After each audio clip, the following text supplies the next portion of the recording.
So in this case, at the end of the day, what we had to look at was whether or not at the time Officer Williams shot Mr. Pheap, whether he acted under a reasonable belief that he was facing an imminent threat of death or bodily injury.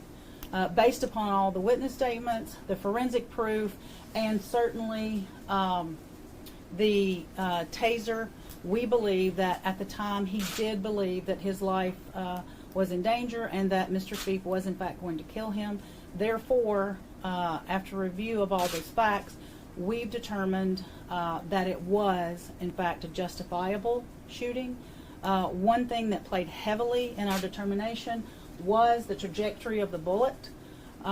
It was the early information that I heard, really through the press before I even heard it from the sheriff's office, was that Mr. Pheap had been shot in the back, which is very concerning.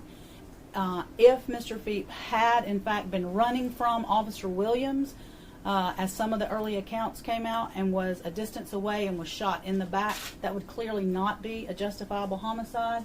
But this is not a shooting where he was running and he was shot in the back and the bullet came out the front.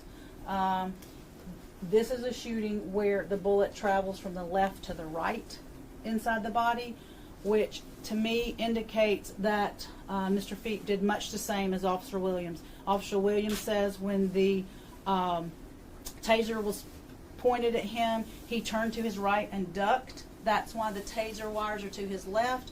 I believe that when the gun came up and was pointed at Mr. Pheap, he did much the same thing and turned to shield himself. And in turning to shield himself, that is how he has the bullet traveling from left to right across his body, not in fact from back to front as if he were running from the officer. So based upon a totality of everything that we've looked at, I do believe this was a justifiable shoot, both subjectively and objectively. I do believe that there is reason to clear Officer Williams in this case, and will be doing so today.